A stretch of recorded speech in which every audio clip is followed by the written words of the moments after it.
I'm Charlie Goff, the chairperson of the Pinal Partnership Open Space and Trails Committee, and this is our first attempt at a Zoom meeting with the Pinal Partnership Open Space and Trails Committee.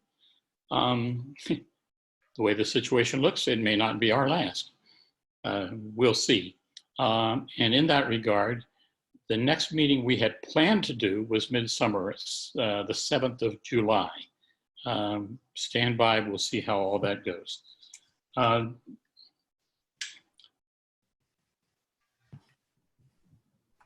Today's meeting will feature Norris Dodd. We had Norris scheduled for the April meeting, and as we all know, that did not come off. Norris was with the Arizona Game and Fish Department for 29 years.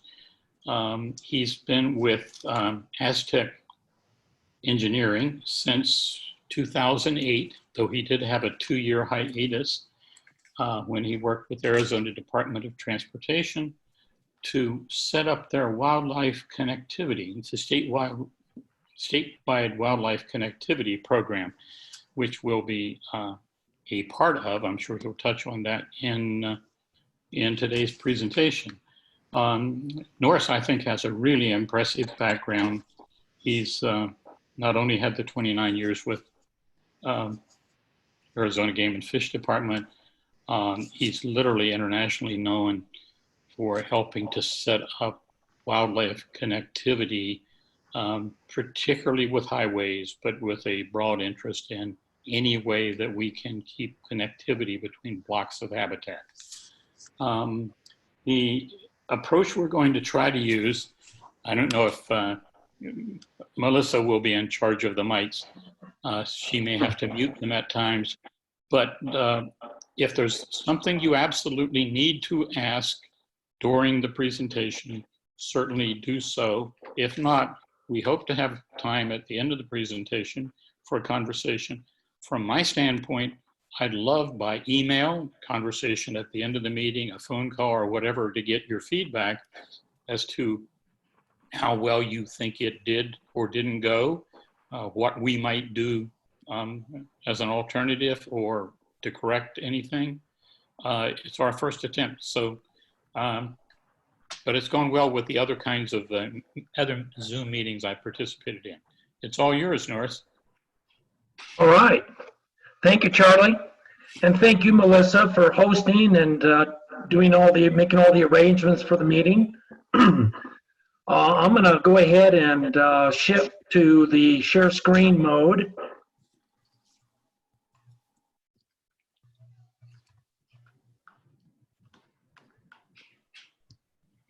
Can everybody see a PowerPoint now? Yes. See if I can get it to full screen.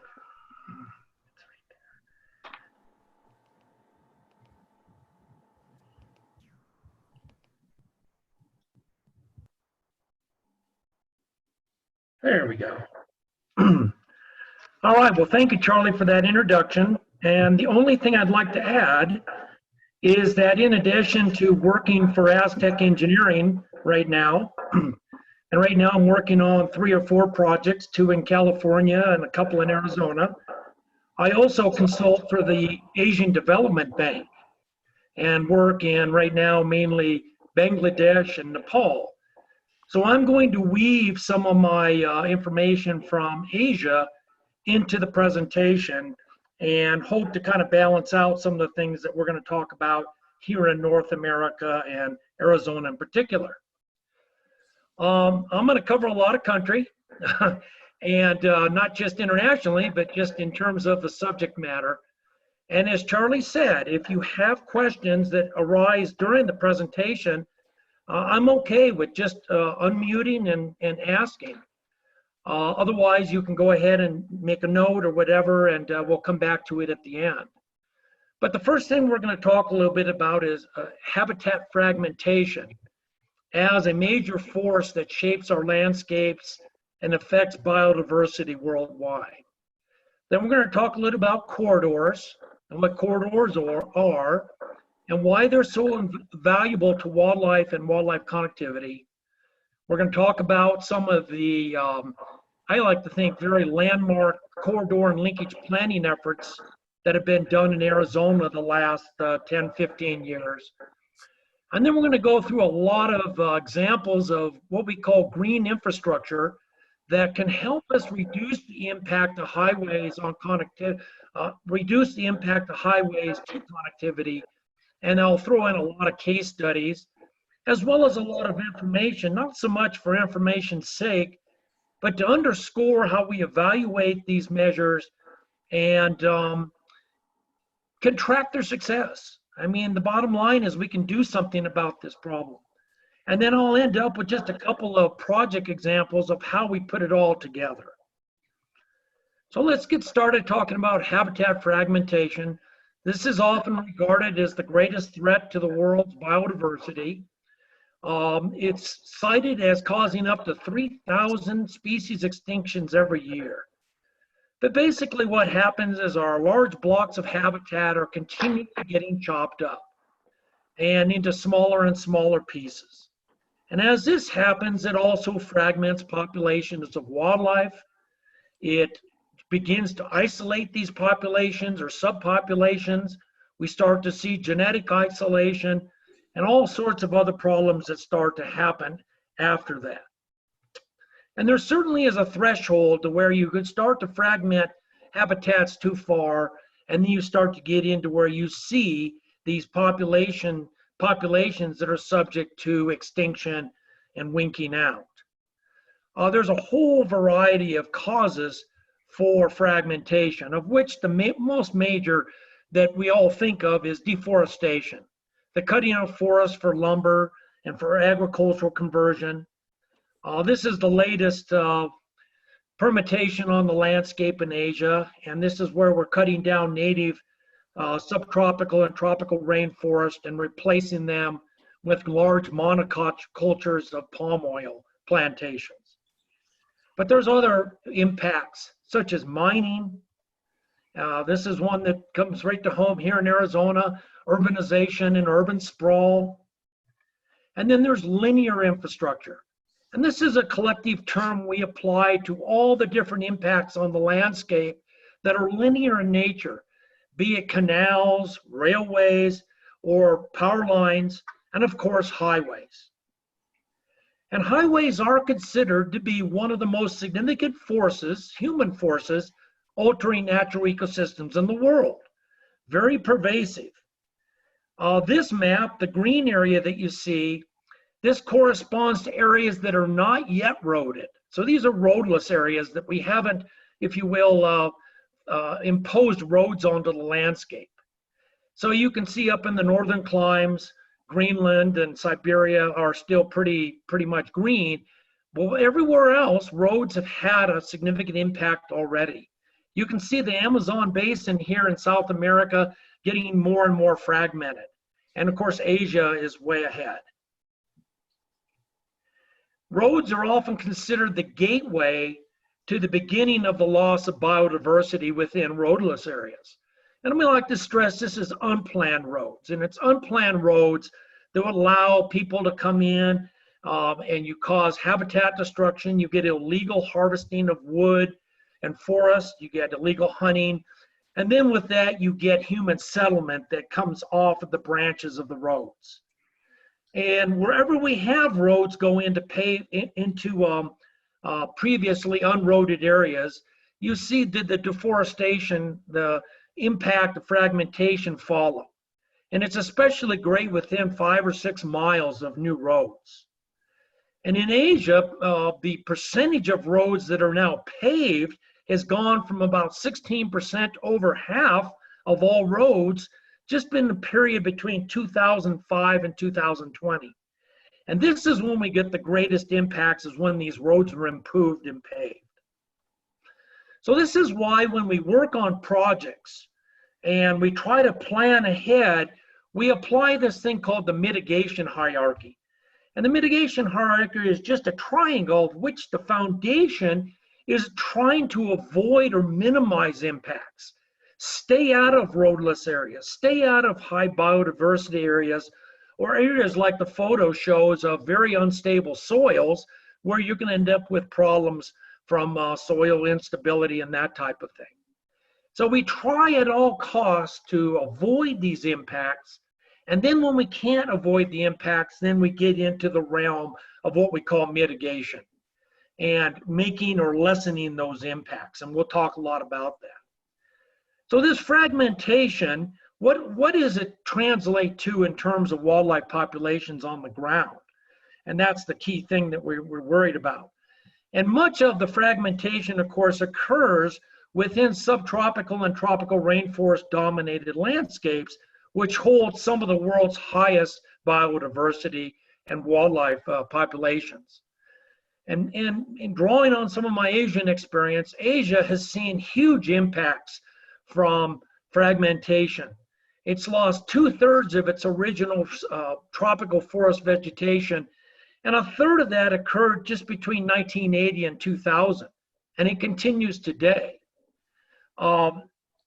Within Asia's identified biodiversity hotspots, and there's anywhere from 14 to 15 biodiversity hotspots identified around the world, the losses have been even higher.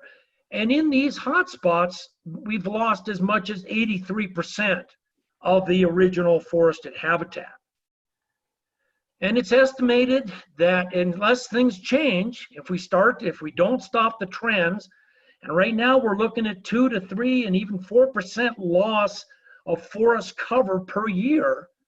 If we don't stop this trend, we're looking at between 20 and 50% of all mammal species in Southeast Asia will go extinct by the year 2100. So the impacts are very real as we fragment the habitats and lose these valuable habitats. Now, not all is not bad. Asia has set aside over 2,000 what they call key biodiversity areas, these KBAs, and they are very biodiverse areas, obviously. They account for 95% of all the globally threatened and endangered species in the world.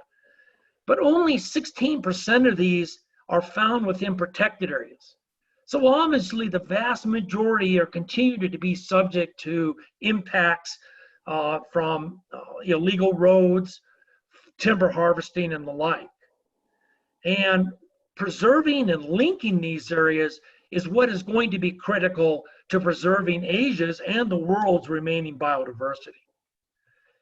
And then when you look at the trends, that we're dealing with, the proposed Asian highway will cross 32 countries in Asia and link Asia to Europe and span over 23,000 miles. There's projections for another 15 million miles of new roads in the world by 2050, of which 90% is in developing countries, much of that within biodiverse rich areas, including South America, Sub-Saharan Africa, and so forth. So these trends are still something that we need to be very concerned about and what the long-term impacts are. So, but the upshot is, unlike other significant global environmental issues such as deforestation and unnatural wildfire, and of course, global climate change, where you see the comparison between 1909 and 2004, highway impacts can be lessened and substantially mitigated with scientifically proven and effective measures. And this is the key right there, is that we know there are things we can do to lessen these impacts. But we don't want this to be an excuse to go into areas where we shouldn't be going. Remember the mitigation hierarchy. We still want to avoid areas where we can. But if we can't avoid, then there are things that we can do. Now in Arizona, we're a little different than Asia in that much of our land is either fully protected or is afforded federal protection and Indian trust protection. So we have large blocks of habitat left. Approximately 80+% of our state is still in fairly large intact blocks. Now, state trust lands are probably the most at risk because they're often auctioned off and then become subject to development and that type of thing. But we have something to work with. We have something to build on, preserve, and protect.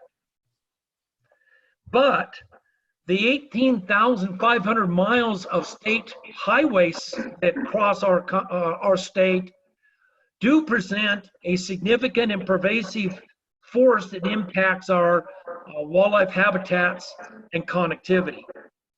And this is why highways in Arizona are one of our biggest impacts that we need to address when it comes to preserving wildlife populations. So the next thing we need to do is try to just get kind of a general understanding of what is it about highways that affect wildlife connectivity. And connectivity being the term that refers to the free movement of animals across barriers, if there are barriers, but it's the free movement to be able to go from core area to core area, to effectively utilize the blocks of habitat that we have on the landscape. And in some instances, they go between these core areas via corridors, and we'll talk more about corridors now.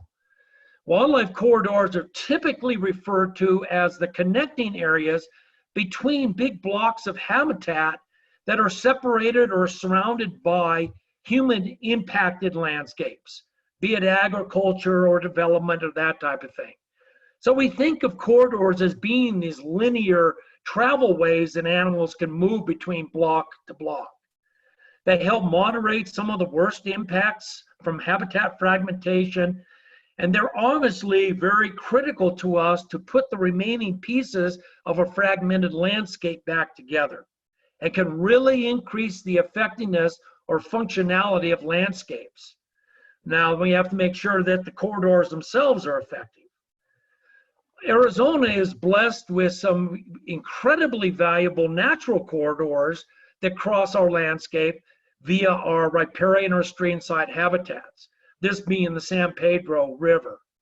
And these areas are major travel corridors. They long have been. When you read the old accounts of when Arizona was settled, they talked about all the grizzly bears that were found in and amongst the area around the San Pedro River. So these areas have always functioned as major conduits for wildlife movement, and they're ever more important today. There's a variety of different types of corridors. This is the classic one that one photo was showing, where you have the blocks that are linked by the corridor. Something I work with quite a bit is what we call stepping stone corridors, to where the animals go from large patch to smaller patch to get finally to a larger patch. And some of our habitat enhancement goals are to fill these stepping stones in through plantings and to make them more effective. So when we impose a highway onto the landscape, be it in Arizona or be it in Asia, there's a variety of impacts. Now, there's two things that we deal with when it comes to wildlife movements, and that's up here, these two. Connectivity, as I already mentioned, is the ability of animals to move between the blocks. Permeability is a term we use specific to a highway, and that is the ability of the animals to cross the highway. It's like a sieve. If you pour water into the sieve and it's blocked, the permeability is very low. If it's not much of a barrier, then most of the water will pass through. So permeability is more of the feature-specific passage. Connectivity is the big picture. And one of the new terms I need to interject here is when the highway crosses through a core area, which we see right here, we get what we call a fracture zone. It's the zone that splits that core area into two core areas. It bisects it. So that's something that we've built into some of the planning that we've done in Arizona, and you'll see the term fracture zones. It's synonymous with the term linkage. Basically, we have a linkage all along here now of where we're trying to reconnect animals. So some of the impacts from highways on wildlife are very dramatic, and some of those are most dramatic for species such as the pronghorn antelope. An antelope are typically a diurnal species, active during the daytime, often active when traffic is at the highest on our highways. This is some of the GPS locations from a study we did back in the late 2008, 2009, and we had a large number of antelope collar just north of Flagstaff on each side of US 89. On this side, the highway, you can see none of the animals ever crossed over that 2-year period. We did have one animal, you can see this guy right here, that actually crossed from the west side to the east side. Unfortunately, it was a male and he crossed, and it wasn't during the breeding season. So it really wasn't a functional crossing. He didn't do a lot to improve the genetic pool or whatever. And this population, this subpopulation over here, is starting to actually show signs of becoming very isolated. The recruitment rate, the number of fawns has gone way down, and this population is struggling. Compared to this one, on this side of the highway, of which there's many links, so that's this area right here, that is pretty contiguous with all this antelope habitat over here, whereas this subpopulation is isolated. So we also did some genetic analysis all the way across north of I-40 in several subpopulations. And what you see with these different colors is the measurably distinct genetic subpopulations between the highways. And the degree of genetic isolation was tied to the traffic volume. So the higher the traffic volume, be it on US 89, US 180 that goes to the Grand Canyon, or US 64, State Route 64 that goes to the Grand Canyon this way, the greater the volume, the more the impacts. And this is a very important concept in road ecology, which is the field that we practice where we apply the knowledge here. This is a theoretical graph of increasing traffic volume here on the bottom, and the impact that that has on the ability of animals to cross. This green line would be permeability. So as the traffic volume goes up, permeability goes down. The barrier effect is the red line. That's what we call the repels. When animals turn away, that goes up as the traffic volume goes down. Walleye vehicle collisions actually rise with traffic volume to a certain point. And when the highway becomes a near total barrier up here, walleye vehicle collisions actually go down because the highway is a total barrier and animals don't even try to cross. So we'll see some real world examples of this as we move on. And I did mention walleye vehicle collisions. This is another huge impact of highways and railways on wildlife across the world. In the US, we estimate that between about 1 million vertebrates, being largely birds, are killed every day in North America. And we kill 1 million to 2 million large animals, including ungulates like deer and bighorn sheep every year. And of course, this causes human fatalities and billions of dollars of property damage. These accidents can actually have an impact on population viability, especially when we're dealing with rare and threatened endangered species. So, as I mentioned already earlier, highway impacts can be lessened with scientifically proven and effective measures. The first one that I want to talk about then is corridor planning. And this is where we're trying to look ahead and say, as we continue to build or improve highways, or we do land developments around our communities, expand the boundaries of our communities, we can do things to plan and to lessen the impacts on wildlife and wildlife connectivity. So back in 2004, we started a landmark effort in Arizona, the Arizona's Wildlife Linkage Assessment. And this was completed in 2006 and had a series of workshops. And in this assessment, we identified 152 linkages statewide, where we wanted to focus and make sure that we provided for passage for wildlife, mainly across highways. But even though it's focused on highways, it also has applicability to all sorts of other land uses. One of the most important things, the uses of this plan, is it is plugged into ADOT's, Department of Transportation's 5-way highway construction program, so that we can identify highways where there's issues with wildlife vehicle collisions, or there's connectivity issues that need to be addressed where the highway is a barrier to desert tortoises or bighorn sheep. And so this can be used as a proactive tool. And we've used it in many, many different projects since it's come out in 2006. Then we started getting into county level plans, to where we took the statewide level plan and we started to refine it and identify the, if you will, the refined identification. Now it's redundant, excuse me. We've started to do the refined identification of connectivity areas that we needed to provide for within the different counties. In Pinal County, we identified 23 movement corridors between the habitat blocks and 7 riparian corridors that we consider on the landscape as well. And then along the way, we've been doing a variety of corridor-specific modeling efforts.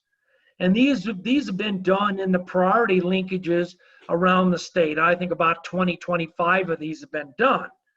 But in these instances, we actually bring in a little bit more data, and we use computer modeling to identify and prioritize the areas where wildlife linkages are most important, and to then program measures such as underpasses or overpasses to promote connectivity and permeability. And these are a very valuable tool that we've been using, particularly in southern Arizona. So the other big thing that we can do then to lessen the impacts of highways on connectivity is to apply green infrastructure. And there's a whole variety of green infrastructure, and I'll go through those.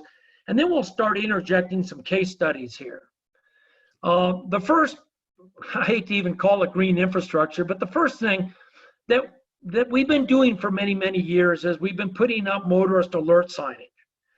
And by and large, we know that the signage is ineffective. Largely, it's ineffective because motorists become, the term is habituated. You drive by the same sign every day and you never see animals. You start to get to the point where you don't pay attention. And that's what happens is that, you drive from Phoenix to Flagstaff and you see 100 deer crossing signs, but you never see a deer.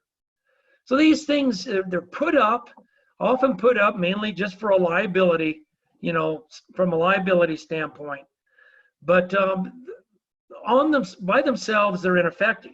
Now, if we put on seasonal flashing signs, such as during the migration period, they actually become a little bit more effective, because then what you're trying to do is you get people to focus. When this sign is flashing, we really mean it. But sometimes we really don't, and people figure it out, and of course, they become habituated to those as well. Now, if we look at starting to do things such as modify the design of the roads, and we can actually design roads for reduced speeds through areas where we have wildlife vehicle collision concerns. So we start to put in, we call, more curves, narrower shoulders to create the narrowing effect that inherently slows people down. That can actually be quite effective. But the problem is it's hard to do when the road has already been built. So if you're dealing with an existing road, we can come in then and apply traffic calming treatments or devices. These are such things as speed bumps or speed humps, traffic circles, chicanes that you put on the side of the road. Even the rumble strips can get people to slow down a bit. And these things can actually be reasonably effective because we also then integrate them with signage. And you tell people that you're entering an animal corridor, such as they've done here in northern India, where people run the risk of hitting elephants. And I always think that when you tell people that they could hit an elephant, that they would slow down, but they don't. So if we go one more level and we then start to build in signage with other measures, such as animal detection systems, then we continue to increase the effectiveness. At-grade crosswalks are created when we utilize fencing to funnel animals to a designated crossing area. And then we put in a detection system to detect when the animals cross. And what we're doing is we're making this more and more time and place specific for motorists.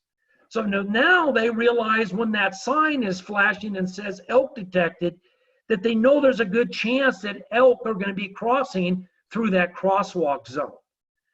And we've had one of these in places by Star Valley on State Route 260 for almost 11 years now. And it has resulted in, along with fencing, in a 97% reduction in elk collisions. We've only had one collision in the crosswalk in 11 years. And it's been incredibly effective because people respect it, especially at night when those lights are flashing. And here's just some of the results through 2015. And we haven't even had any more accidents since then. So very effective. But let me go back, with all the components, it's also very maintenance intensive.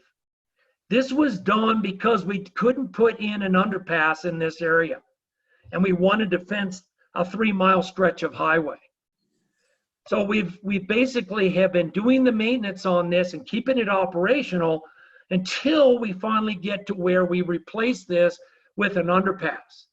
And after 10 years, ADOT is now starting to do the design on the last stretch of State Route 260 between Payson and the Mogollon Rim, and so this will be replaced. Another important thing that we apply is there was some very intensive studies done by the Western Transportation Institute in Montana, and they looked at all of the inclusive costs associated with various wildlife species collisions with vehicles. So that they estimated the cost for a deer collision, an elk collision, and so forth. And we know that on average, an elk collision is going to cost society $17,483. And this is everything from the property damage, from the human injuries, occasional human death, the loss of the animal, to the cost from ADOT to have to go up and clear the animal off the roadway. So we can basically use this as a cost, and by reducing wildlife vehicle collisions, so going back to this graph, we know that we've reduced collisions on the order of about 15 per year.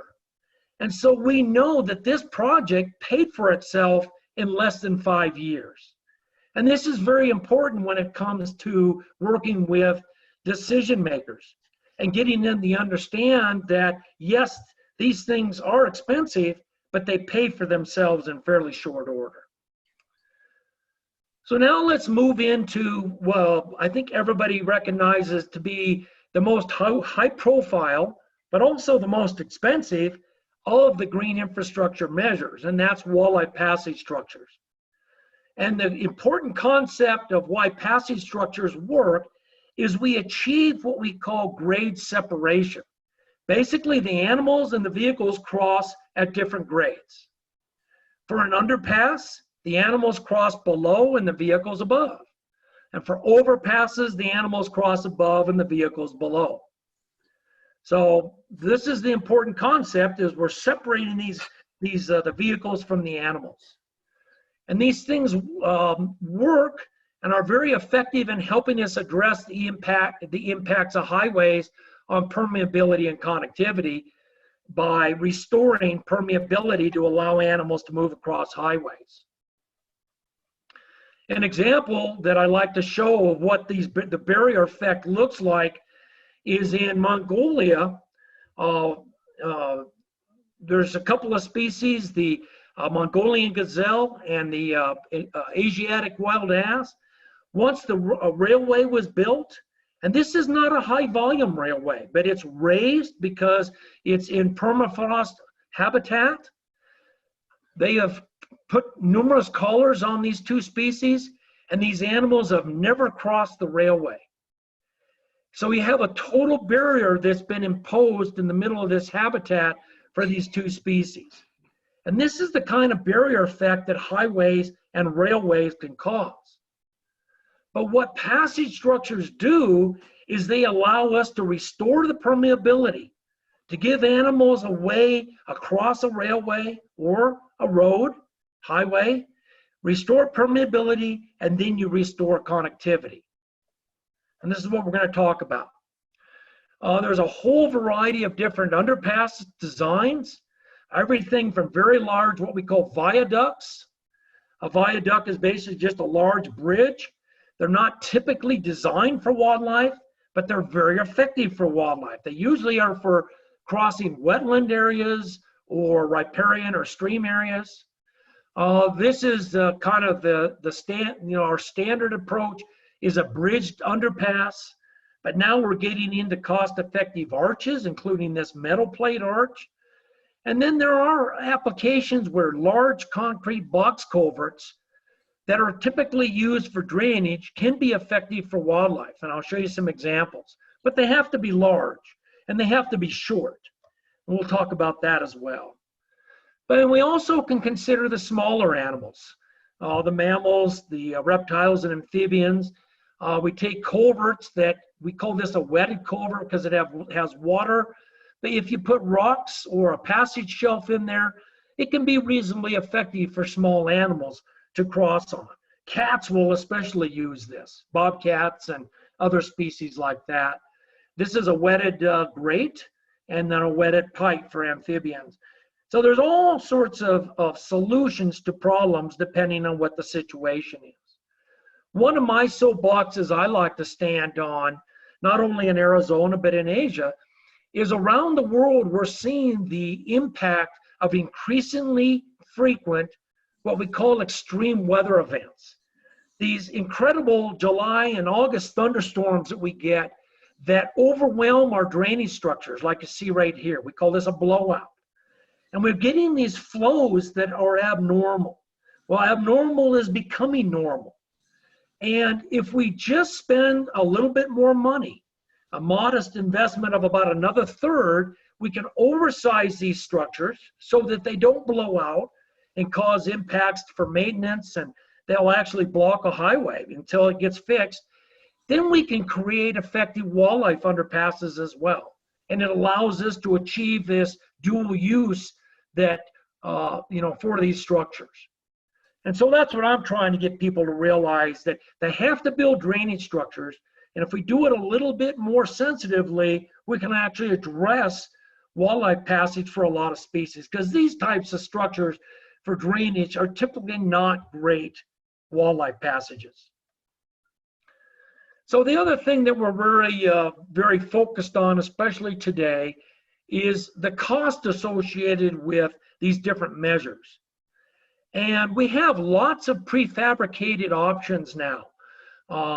Metal plate overpasses, such as this photo on the left, and concrete arches. This is an underpass on the right. And these things are quick and they're relatively inexpensive. The reason quick is important is a lot of cost of doing highway retrofitting or upgrading is associated with traffic control. So if you're going to put in a bridge and build a bridge that takes 6 to 8 months to build, you often have to have traffic control all that time, which means you've got flaggers, you've got vehicles, you've got all that type of support people controlling the traffic. But if we can get away from that, then we'll save a lot of money. The other reason the cost effectiveness is important is that transportation agency budgets across the country are declining. And they're declining because we have failed to raise or increase our gasoline taxes. So the gasoline taxes have not kept up with inflation. Then you impose the fact that we're all driving much more fuel efficient vehicles and electric vehicles that don't even use fuel. And this then is resulting in a substantial decline in revenues. And so Arizona Department of Transportation is just trying to keep pavement in the potholes on our interstates and are really struggling to balance the different priorities. When we look at the statewide linkage assessment that we did back in 2006, and you tease out the highways that have a safety element, they all have a connectivity element. But just from a standpoint of the highways that present a risk to motorists, we've got about 800 miles of highway that is a high priority. Since 2000, we have reconstructed 60 miles of that, 8%. And we have about another 90 miles planned over the next 20 years. But we haven't done anything for about 6-7 years. So the idea is that over a 40-year period, we will have addressed only 20% of the priority needs. And this is because of the fact that our revenues have declined. Yet we have all these existing conflicts on highways, both vehicle collisions and connectivity. So that's where we get into retrofitting. And that's where we get into coming into highways where we're doing minor widening projects or not. We can go into a highway and just put in an underpass or an overpass through a retrofitting option. And this is starting to happen all over the Western US now. This is an example of what I mean about cost effective and time, very time efficient, is an underpass that we put in on State Route 86 down by Kitt Peak, west of Tucson on the Tohono O'odham Nation. The one thing I put in here is just a note, this little box right here was the existing drainage structure.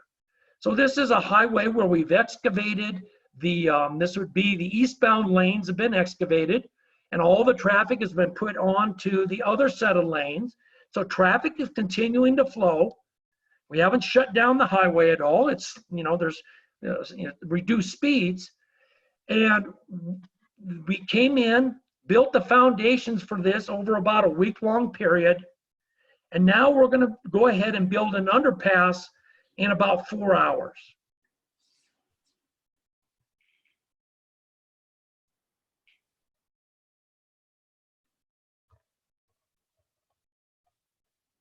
And that was the first statewide application of a precast concrete arch. So this half the arch now will be backfilled and tamped and then repaved. Traffic will be put on that side of the highway and the other half will be put in. But basically you end up with an underpass that's done in about 2 weeks at the most, versus sometimes 6-8 months. So these things are being done pretty much all over the place now. This is a precast arch overpass on the new Interstate 11 by Boulder City near Hoover Dam. A very nice, beautiful structure that was built for under $1 million. And when you talk about highway transportation costs, under $1 million is really inexpensive to have a structure like this. This was not a retrofit. This was a new highway. So that also makes it more efficient because then you don't even have to worry about traffic at all.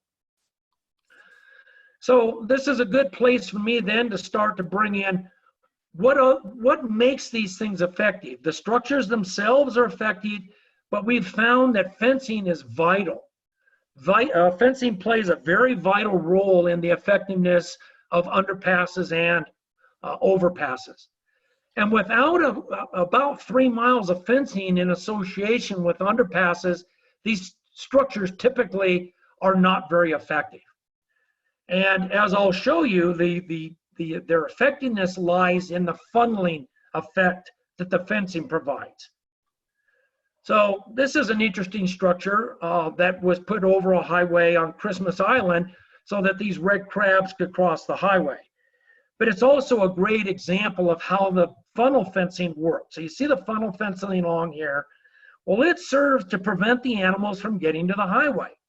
So we prevent the walleye vehicle collisions, and in this instance, all the squishiness that makes the vehicles go off the roadway. But it guides the animals to and over the passage structure. And therein lies the impact or the benefit of fencing. It's what guides the animals to the passage structures. They just don't magically discover these things.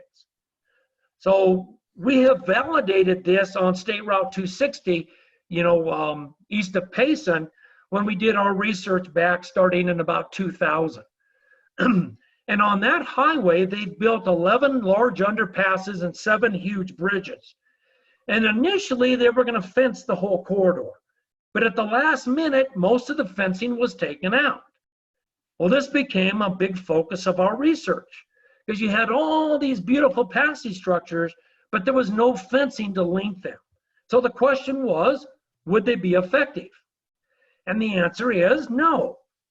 We monitored 8 of these underpasses, and we found that only 12% of the elk and deer that came to those underpasses crossed without fencing. Once we put the fencing up, that increased to 56%.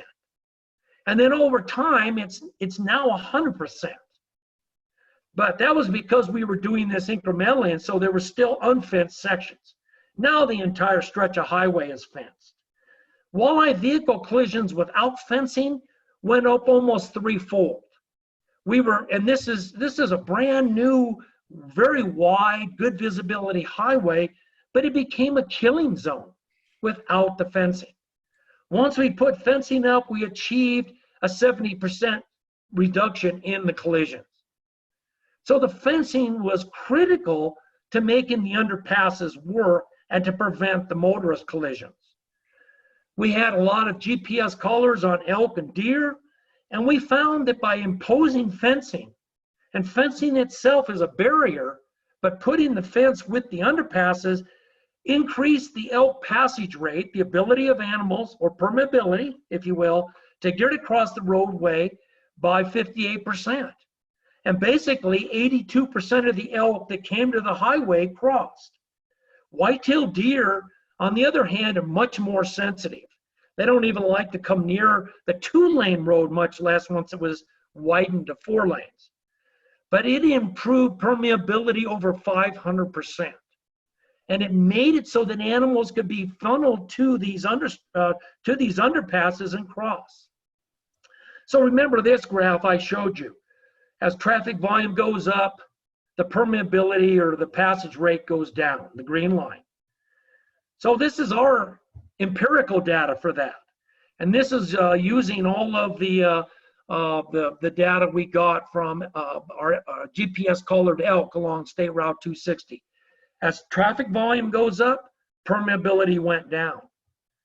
But once we put the fencing up, once we erected the fencing to link the underpasses, permeability never declined. The passage rate stayed the same whether it was low traffic in the middle of the night or the highest traffic levels during the middle of the day. And this is the key to why these things work, is that we can basically counteract the impact of traffic volume by funneling animals to these structures. We replicated the same thing for white-tailed deer, more data thrown at you, but the bottom line is these things work, and they work because they make it easy for animals to get across highways. Another example from Asia, this is the China-Tibet Railway. They built a series of 25 underpasses, and basically soon after they completed this project, they had achieved a 98% passage rate by Tibetan antelope. There was we call it a learning curve. And all of these projects have a learning curve. So you can see initially it started at 60, but now it's well up to almost 100%. And this is pretty typical for projects to where it takes animals anywhere from 2 to, well, as long as 7 years to learn these things. But it just shows you how effective they can be. So when we do retrofitting, there's two approaches. The most effective thing we can do is find situations where we have these suitables. We have a lot of bridges and large drainage structures out there already. And if we can find these areas and then just use fencing to create that funnel effect and guide animals to these areas while also preventing collisions on the highway, it becomes very cost effective. And we did this south of Flagstaff on I-17. And you can see that we dramatically increased the number of crossings at 2 of the bridges. And we reduced the accident rate with elk 97%. And this project paid for itself in less than 4 years. So this is the ideal situation to where we have existing suitable structures that all we need to do is make them effective by funneling. That's not always the case, but we still have situations where we have problems.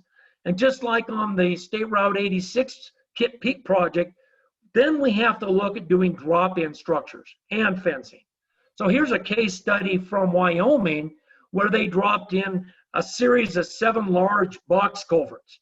And these are very large structures, but they're also very short. And we'll talk about the impact of the length of these structures. Because this is so short, animals were more than willing to go through. So you can see in the first 3 years, they had almost 50,000 mule deer go through these things, as well as moose and elk and other species. They achieved a greater than 80% reduction in walleye vehicle collisions, and the passage rate is now is higher than 90%. So this has been very effective and cost effective because it's paid for itself in less than 6 years. This is obviously in Wyoming where they have huge numbers of migrating animals. So now let's shift a little bit and talk about walleye overpasses. We've talked mostly about underpasses, but overpasses are something that are being applied more and more. They have typically been considered more expensive, but that is changing because there's new guidelines now that reduce the cost for overpasses. And again, just like with the big species, there's a lot of options for smaller species, and I'll talk about some of these. But you know, there's rope bridges, canopy bridges for, there's my cursor, animals that cross in the canopy over the highway. These are very prevalent and used in Australia for marsupials. And then, of course, you saw this example for the Christmas Island crabs. Europe has been way ahead of the rest of the world on using large overpasses. They call them eco bridges, but they do these things all over Europe. And these are large overpasses that animals can use. Sometimes they allow farm equipment to cross on these, but they're extremely effective. This is the first overpass in Asia, which was built in Singapore. It was actually built for a small species, an endangered species of pangolin, which is similar to our armadillos. You know, it's quite effective. These animals are already using it. In Arizona, we built our first overpasses on US Highway 93 up by Hoover Dam. And this was primarily done because this is one of our, if you will, one of our most valuable desert bighorn sheep habitat areas in the state. It was already bisected by a highway, the highway going from Kingman to Bullhead City, and they were going to be upgrading this section of the highway, and we are very concerned about what it would do to this very critical corridor here for the bighorn sheep. They've been very effective since they were constructed. I think it was just in the first 4 years, you can see almost 6,000 sheep crossings at the overpasses. And we compared sheep use at the underpasses to the overpasses, and here's the underpass, and then at these box culverts. You can see very few animals went through the box culverts, and relatively few even used these nice bridges. They really preferred the overpasses. The bighorn sheep collision rate was reduced 97%. And you can see this graph over time here shows this incredible improvement in permeability. And this is comparing it to the original two-lane road, very narrow road. Now we have this 4-lane divided, but the passage rate has literally exploded there. So this has been a hugely successful project, and now Nevada is doing the same thing on the other side of the state line. But even with this tremendous success, the engineers at ADOT still thought that it was, you know, they thought it was just hard to justify the cost. And when I went to work for ADOT, they just constantly, complained about this, that these things, were just way too expensive, and They didn't think they were effective until Game and Fish got this video. And once this video made the rounds, the debate was over. And they no longer questioned the value of overpasses for bighorn sheep. So that's what we really strive for, is to get that passage between generations. That's when these things really become ingrained in populations. Another key project in North America is the Trans-Canada Highway project through Banff National Park. Here they've built 38 underpasses and 6 overpasses. And it's been the longest running monitoring project in the world. A little bit like our project on State Route 260 and some of the others, even US 93, it's blessed with the fact that you have overpasses and underpasses right next to each other. So it gives us the opportunity to evaluate, what do the animals like? What do the animals prefer? So here you've got this large overpass, and then you've got a pretty decent underpass right here, and you can see their funnel fencing running along, linking this area. So the animals can tell us what they like, and indeed they do. And this project, they've monitored and determined well over 150,000 animal crossings at these structures. And the vast majority of the animals readily use these structures, except for the grizzly bears. Excuse me.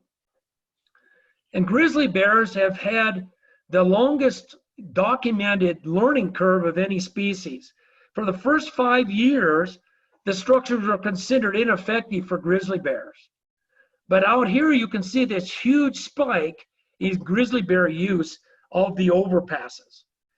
And in fact, it's now, the benefits are so great that they're now able to measure the genetic benefit of restoring permeability across this stretch of highway. Just a little sidebar here. When you're working with grizzly bears, the old standby was to have to trap grizzlies and drug them and to be able to get information. Now we use, this is barbed wire strands that are put in these underpasses and overpasses. Sometimes they're baited, but typically the animals just cross and they leave their hair behind. So this technician right here is pulling a hair sample, and then the hair sample is analyzed for genetic material. And then we can reconstruct the populations by identifying the animals, the individual animals from the hair samples. And in this way, we're not having to trap and endanger the animals or the researchers in doing these studies. But this study has been the first one to document the direct benefit of restored permeability and connectivity on a species. And that's for the Northern Rockies grizzly population. So this is one of the tangible benefits of doing these things. But one of the things they also, let me go ahead a slide, that they tried to document is what should these structures do animals prefer? Do they prefer the overpasses or underpasses? Well, one of the things they learned is that the size and openness of the underpasses is very critical. And this is one of our most important principles that we work with. This is that structure that I showed you from Kit Peak. Here's that, remember the picture I showed you of the drainage structure that we're replacing. Well, this is after the second half has been built and they're getting ready to haul this piece off. But you can see what we've done is we've taken this narrow, small structure that was going to be very long, and we replaced it with the arch structure, which is much more open. So this openness index is what guides us. It's a tool for us to compare structures. And the openness index is just basically the relationship of the height times the width divided by length.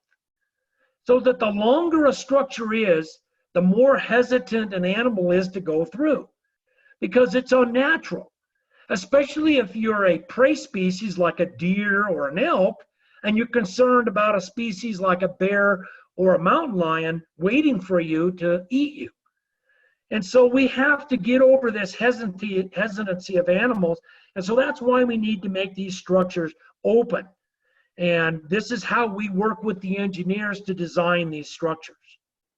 So what they found on this Banff National Park study was that deer and elk preferred the structures with the higher levels of openness, which we've also repeated in Arizona and elsewhere.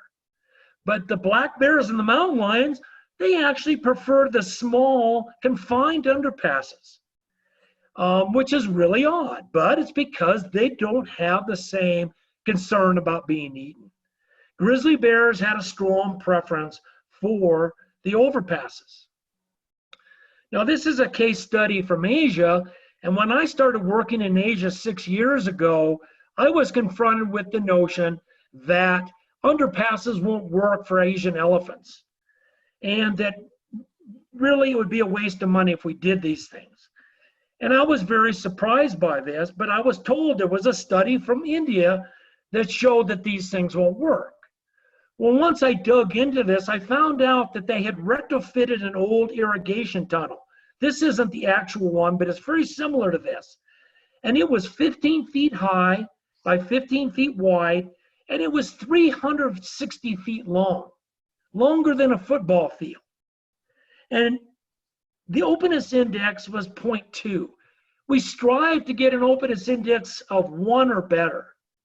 But like I say in this picture, would you cross in a structure like that? And once we unmasked this and we said, well, of course they're not going to cross here. And then we started monitoring the first 4 elephant underpasses in Bhutan, which is in the Himalayas, north of India. We saw elephants using these things like crazy. And we since have expanded now to we're evaluating 10 underpasses to try to figure how small a structure an elephant will use. So we now know that openness ratios were critical for elephants and that they will use underpasses. Most species will. Another case study from Wyoming, a retrofit project with fencing and drop-in structures, involved 6 underpasses and 2 overpasses. And they had different species that they were dealing with. They had migratory mule deer and migratory pronghorn populations. And what they found in the first 3 years was 40,000 crossings by mule deer and almost 20,000 crossings by pronghorn. And almost all of the pronghorn crossings are on the overpasses, and almost all the mule deer crossings are via the underpasses. So this shows you that if we can, we like to provide a mix of structure types, because species have their own preferences, and we want to try to meet those needs. Another application of overpasses, this one, an example using canopy bridges in Kenya for 4 species of primates. And they upgraded a highway here, and they put in 28 canopy bridges. And you can see incredible numbers of crossings. You have 800 crossings a day by 3 of the species. And so it's just incredible that these things will use these relatively inexpensive rope bridges. But these things are very important for canopy-dependent species. And like I said, they're relatively inexpensive. I'm working on a project in Nepal right now. We're just now starting to do the studies to determine where we're going to put up rope bridges for monkeys and other species. So now we're getting down to some of the fine details, and I just want to get people to realize that, you know, fencing's important. We want to build good open structures, but we also want to make sure that we pay attention to the details. And often we build a great structure and we walk away, like someone did here on the left. And this is a situation where this was supposed to have been excavated so that animals could see through this structure. Because that's the other thing is, you know, an animal can't walk up to a passage structure and all he sees is a wall of dirt. So we came back and we excavated this structure, and it is now very effective. This is on State Route 77 by Oro Valley. And this was an underpass, and we also built a large overpass there. Often the engineers like to come in and line the mouths of our underpasses or our passage structures with riprap or large boulders for drainage. And this was, they had large excess boulders, and they came in and they put these boulders in front of this was a dedicated wildlife underpasses. And this also underscores the importance of doing during construction monitoring. This was a project where nobody was there overseeing construction, and we ended up with a situation that had to be remediated later on. But these are the details that we need to pay attention to. So lastly, I have a couple examples of just how we put all this together, where you take a highway project and we bring in and we utilize our connectivity assessments, and then we try to do our assessments to determine what the animals need to achieve effective permeability and passage. This was a project, let me back up. This was the State Route Kit Peak and Santa Rosa widening project. This is the one that I already showed you the drop-in underpass progression on. But this was a project where ADOT was going to do a safety widening. So they were going to widen the highway to put in shoulders, which meant they were going to widen all the structures, which meant that the length was going to be greater, which meant these structures are going to be less effective to pass deer and other species. This was one of the highest priority linkages in the state, identified by the linkage assessment. We prioritized a variety of the structures. Here's the prioritization, and there's Kit Peak. And the Tohono Nation was quite insistent that they wanted ADOT to address connectivity on this project. Well, the project had progressed quite a ways along in planning, and so I was able to come in as a consultant and help them do an assessment and determine what needed to be done to provide for passage. This was a very important area because the Kit Peak linkage sits right at the northern end of the Babakeevering mountain range. It's a sky island, if you will, that provides for passage all the way from Mexico northward, and gave us an opportunity to utilize the widening project to try to do some things for wildlife. And as I said, the Tohono Nation was quite insistent about this. And of course, they have sovereign rights on their nation. It was important for mule deer, mountain lions, and bighorn sheep. So there was a lot of species that were of concern, and also is an area that was going to be designated as critical habitat for the jaguar. But because of the proactive efforts of the Tohono Nation, the Fish and Wildlife Service did not declare this critical habitat. The orange then is the areas that they took out from the designation. But the part of the reason that they took that out was because of the proactive measures they were doing here. We had a wildlife vehicle collision hotspot here, primarily with mule deer and mountain lions. And so we did have a highway safety issue.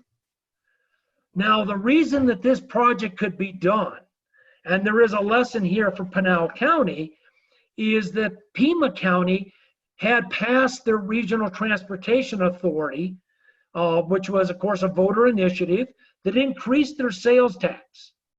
And a portion of that, $45 million, was dedicated specifically to wildlife connectivity and was being administered on a grant basis.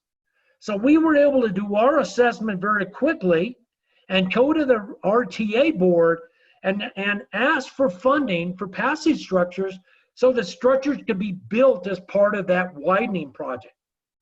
And what we ended up with was an agreement from the RTA to build these two underpasses that needed to be dropped in during the widening project, and then deferred funding for this yellow dot, which is an overpass that could be built as a freestanding project later on. And so they funded the two underpasses and committed to an overpass. And in fact, I showed you the construction of that, and we built two underpasses as part of the widening project. And here's the finished products.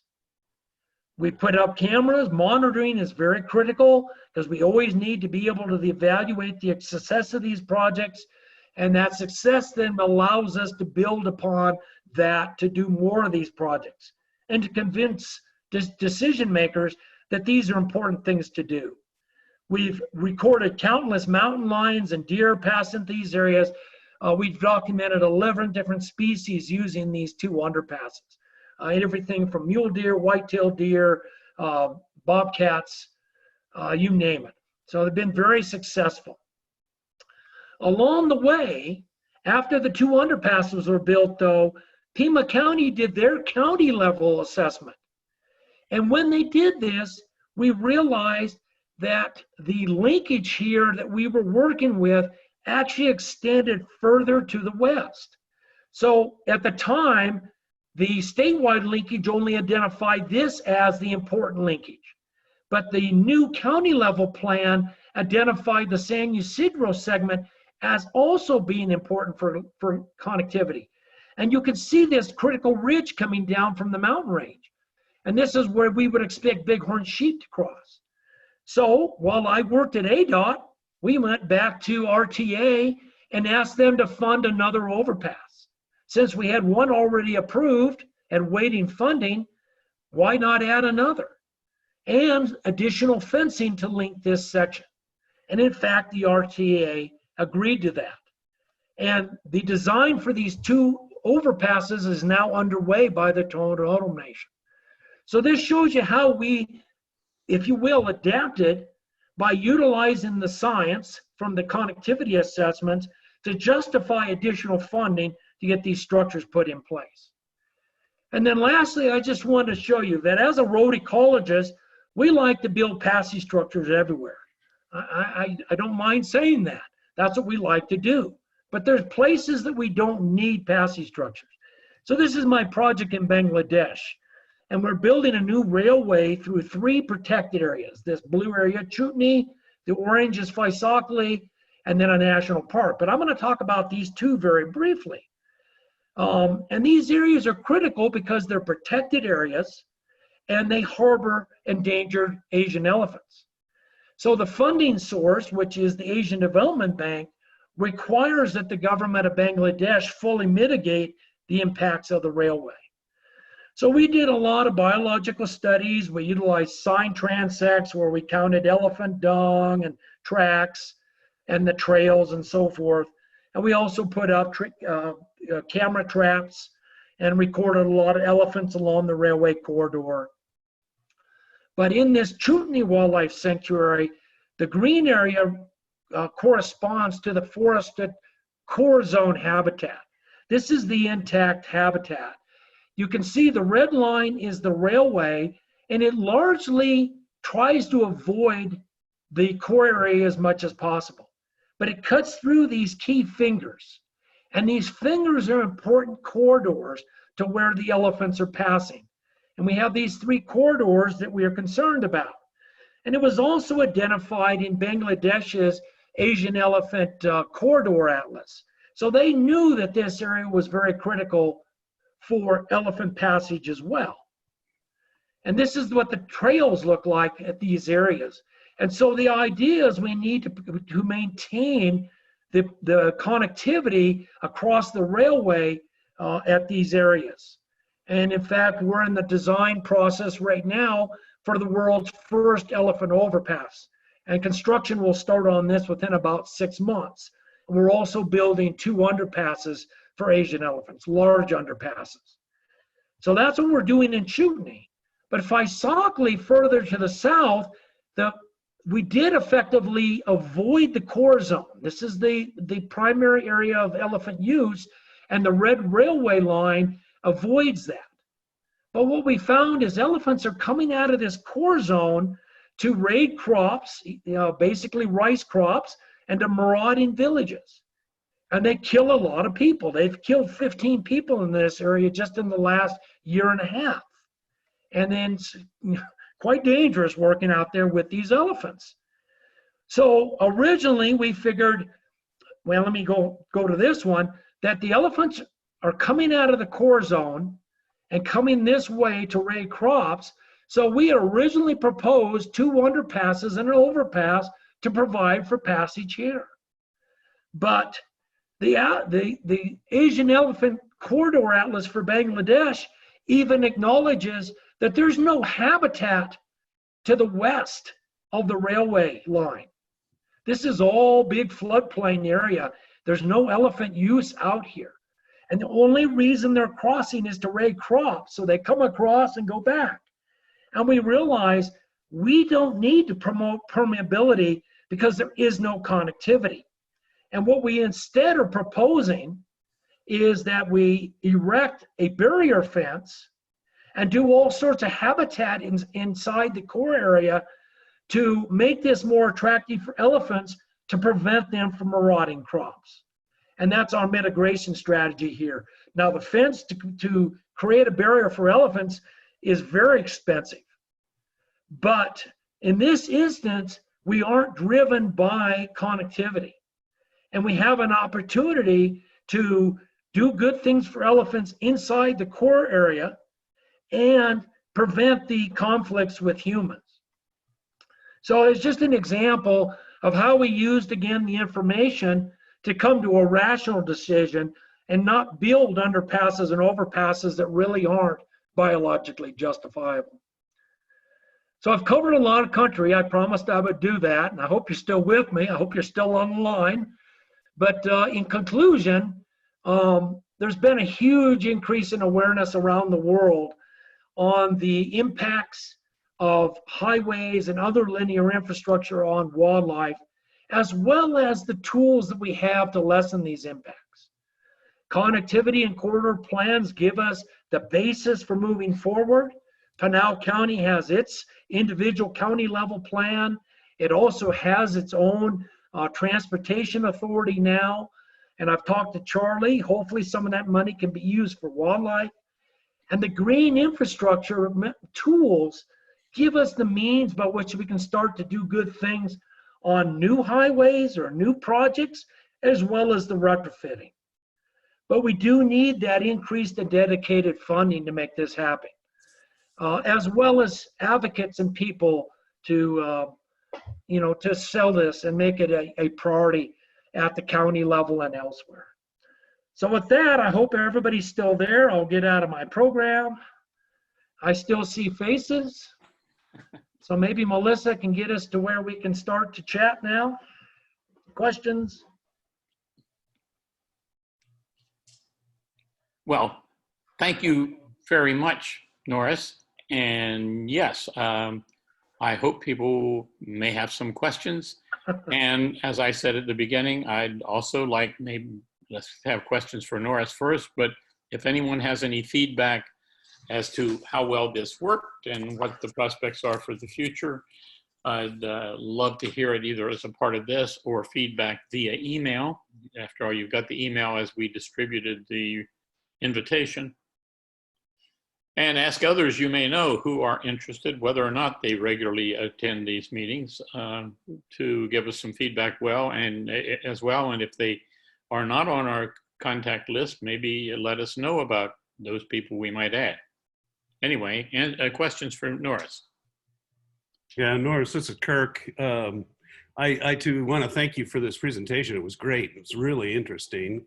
And I hope with the recording, is that going to mean we're going to be able to share those slides with, or at least link other people to the slides and the presentation who weren't able to see it?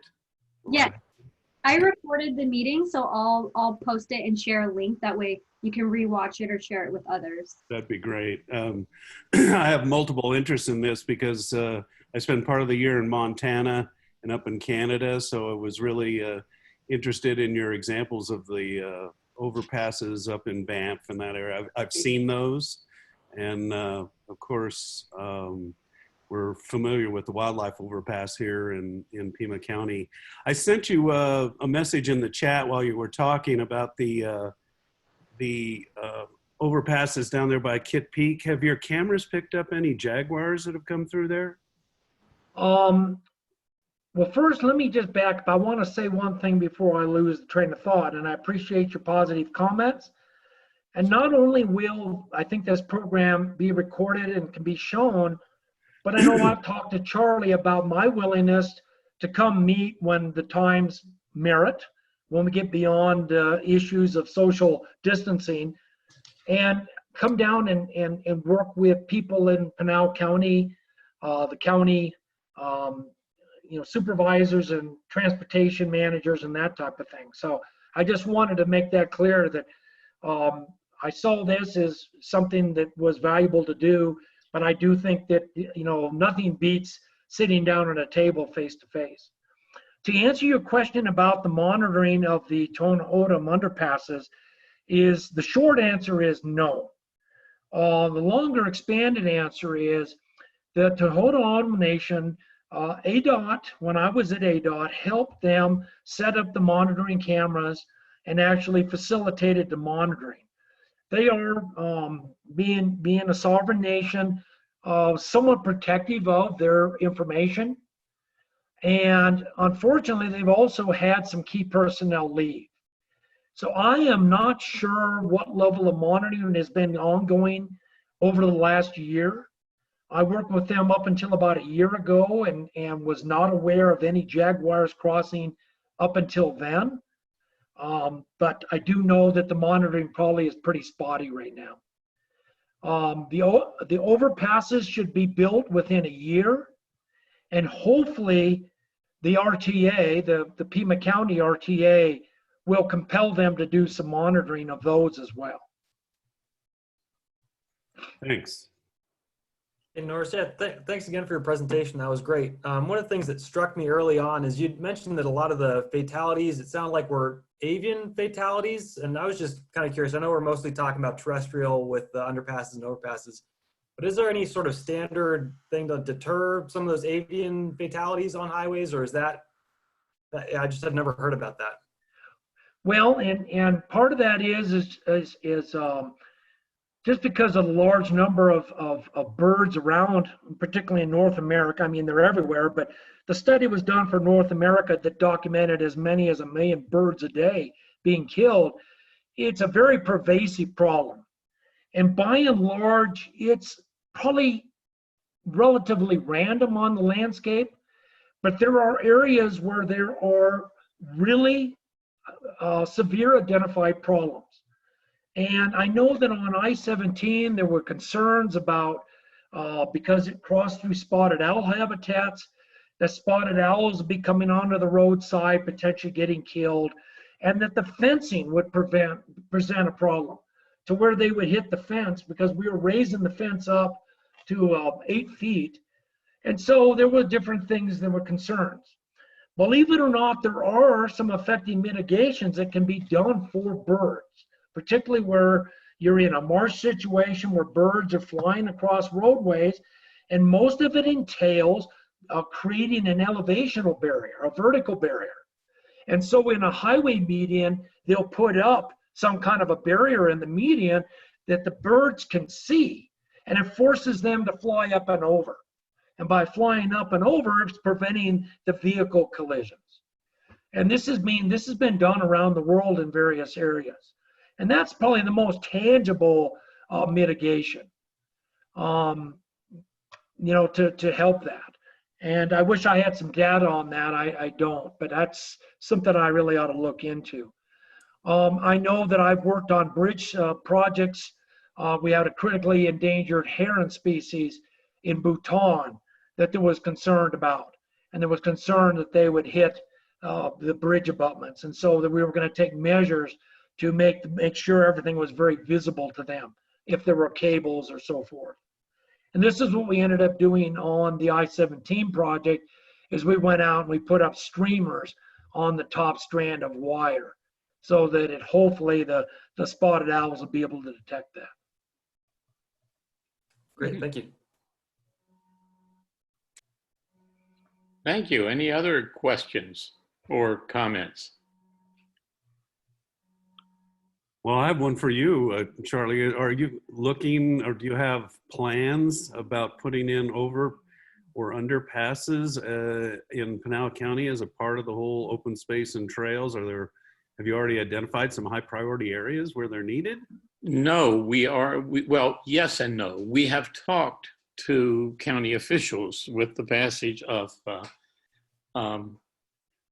the county transportation plan, to the extent that when we're presenting at a at the same events, generally the county manager or the highway guy will comment that, well, he's going to remind us of this. Yes, it's firmly in mind, but we do not have firm examples of that. I think we probably need to do some checking and see where the planning is. You know, who knows what's been happening these last few months, but we need to pursue that.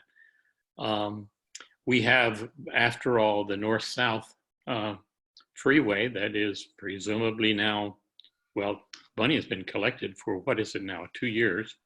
And with the legal challenge, I think, having been, I'm not sure if that can be appealed or not. And anyway, the county won at the appeals court level.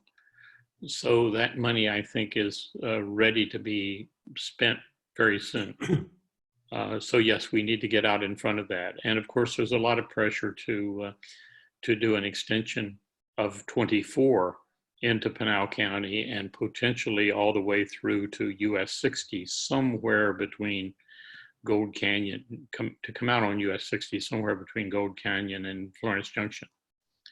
So those are two big ones, and lots of local widening and so on. So in all those cases, we need to talk to game and fish people and identify high priority.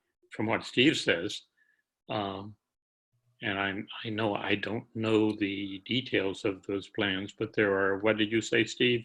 23, I'm sorry, Norris? 23 movement 23 corridors. Primary corridors. So yes. So Norris, I assume that when you put in these particularly, well, either overpasses or underpasses, it's important that humans don't make use of them. And so, well, I think about this a lot with trail users, particularly mountain bikers.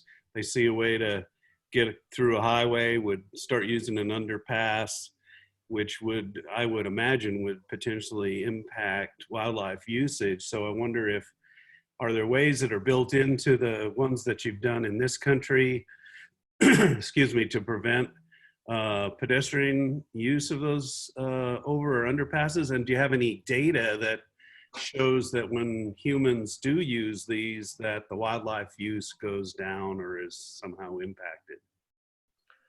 That's a really good question. And I suspect if you asked other people that question, you might get a somewhat different answer. But from my perspective, the best information I personally have was from our State Route 260 project. And we had an underpass along State Route 260 that linked two communities. I think you probably all are familiar with Christopher Creek, and it linked it to Hunter Creek. And these were two communities that were about half a mile apart. And they built a pedestrian trail through the underpass. And so there was this same concern that, oh, well, people, and of course, when people are out, they bring their dogs and their dogs do their business. There was this notion that this was going to make this underpass unusable by deer and elk and other species.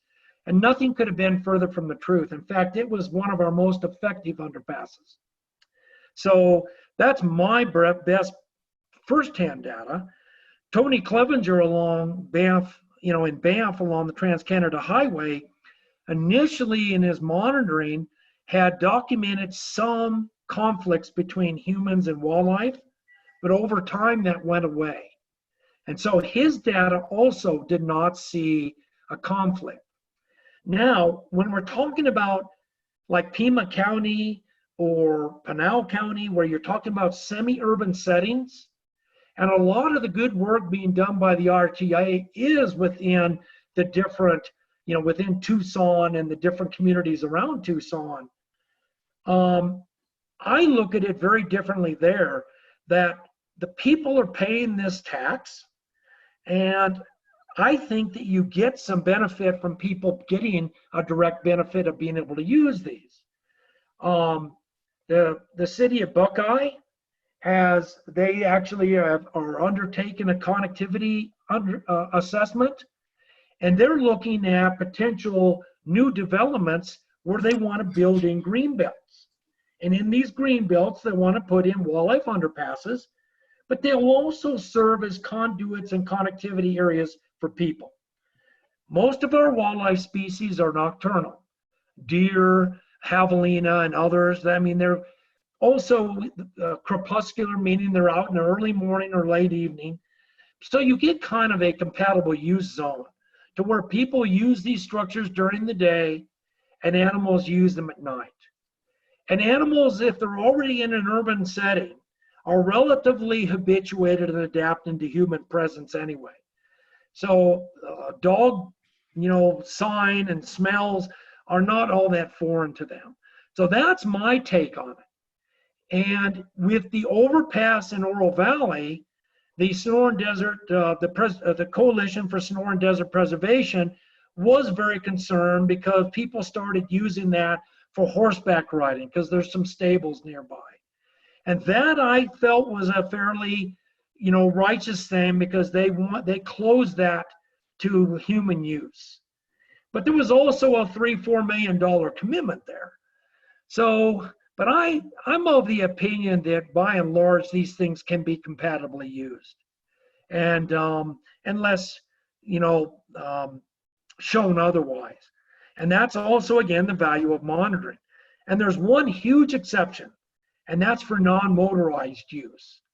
And if you noticed in that one picture that I showed of the underpass that we excavated down at Oro Valley, there's big rock boulders in the front of it, so that animals can cross through the boulders, but ATVs cannot go through. So motorized use is verboten, and we can't have that. So kind of a long-winded answer, but it's a really good question. And I think it's very germane and important, especially to people that interact with the Open Space and Trails Committee and advocate for these things. And I would hate to see people advocate for wildlife only in a semi-urban setting. Yeah, I understand completely about the ATV use, but I put a comment in the chat box because we recently built a new trail head and access trail to the network of trails up in the east side of the Tortolitas, much of which extends into Pinal County. And the trail goes by that waste transfer station, which of course is near the overpass. And the Coalition for Sonoran Desert Protection has really gotten on our case to eliminate all night riding there because of the belief that this negatively impacts wildlife crossing use. There's been a suggestion that we reroute the trail even further away from the wildlife bridge. We posted signs that says the trails are only open dawn to dusk to try to deal with that. But of course it's an enforcement issue. And as I put in the comment, a lot of mountain bikers like to ride at night during the summer because it's the only cool time. So I just wonder from your own perspective, do you see that as an incompatible use or conflict? Well, in this instance, RTA actually is helping fund, which was a big step to get RTA to fund a monitoring study, because they like to fund concrete and things.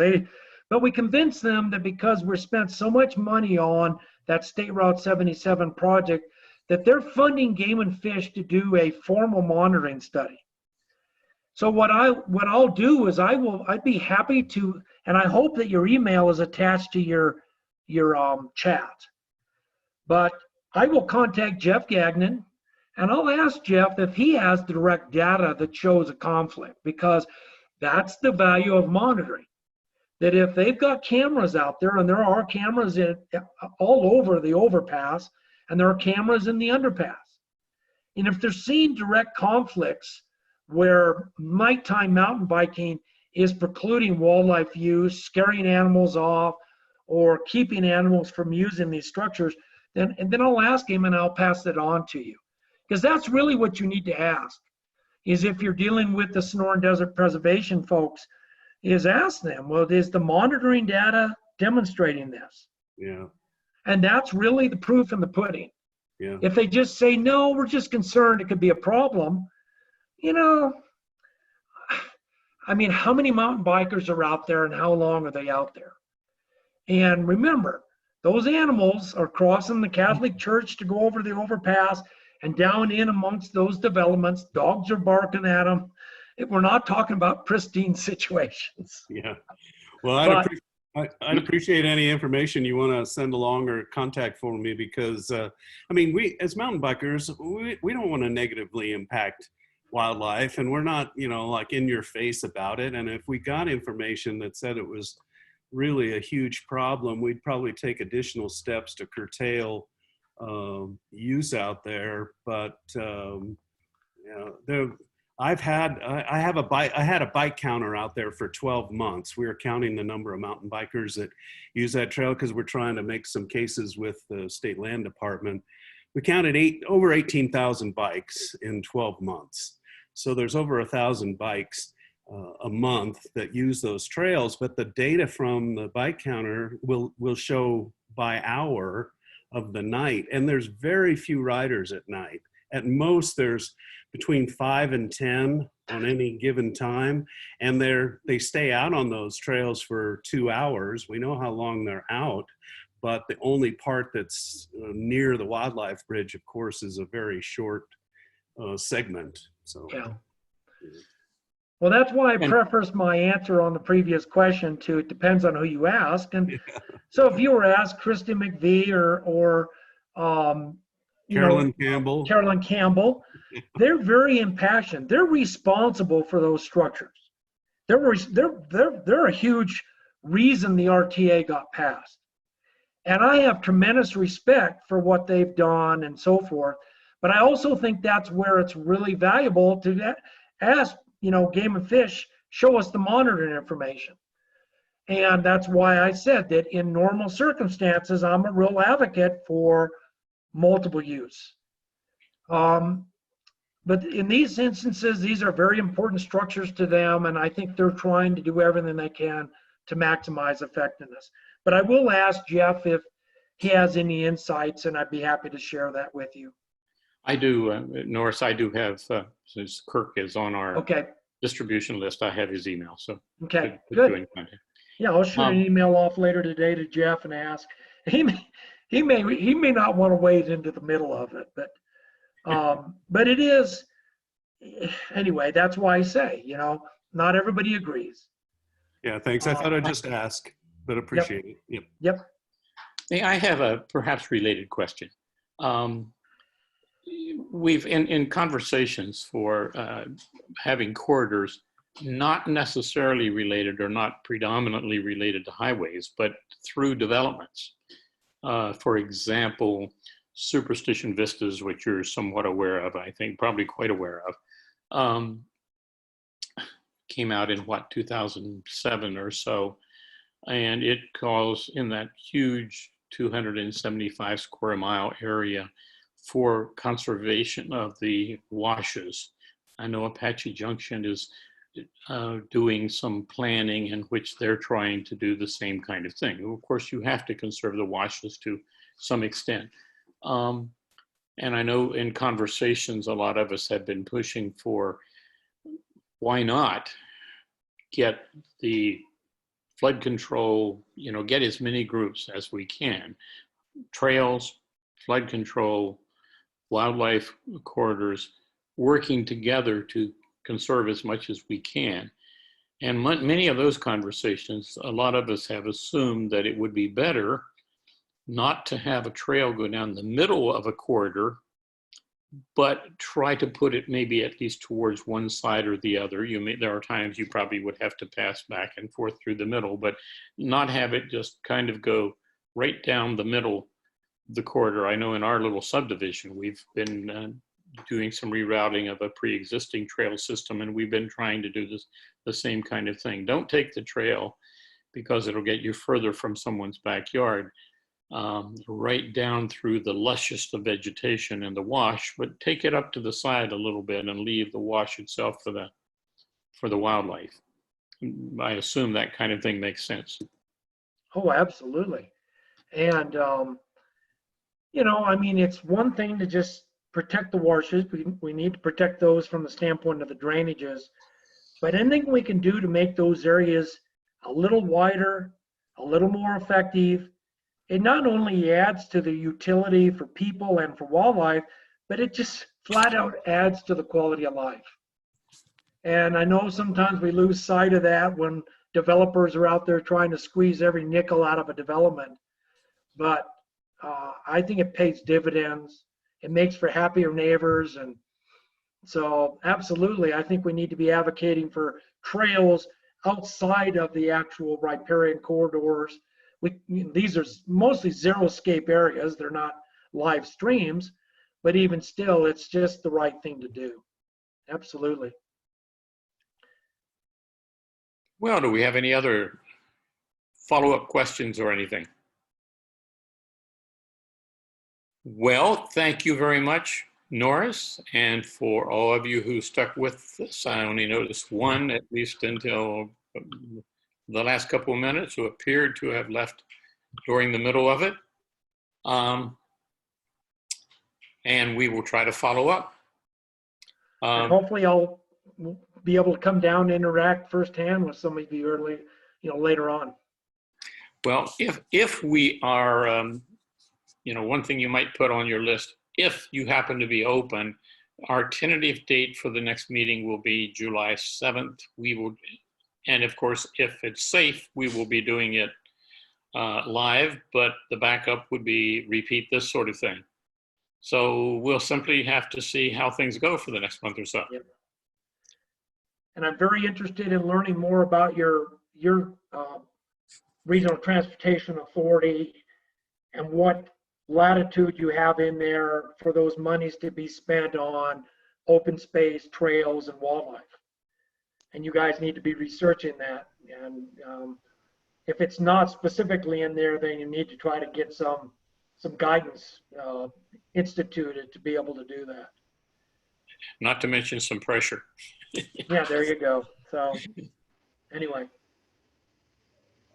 Well, thank you, Norris. Thank you. It was awesome. Thank you, Melissa, for your help. My pleasure. Yep. And Kirk, I did see your question. Yes, I'll get it to you. Thank you. Yeah, thanks. Thank Interesting. you, Charlie, for arranging. Yep. And thank you, Melissa. Yeah. Everybody All right. be safe. Thanks, everybody. Take Good care. luck. Stay healthy. Yep. Bye. Bye-bye.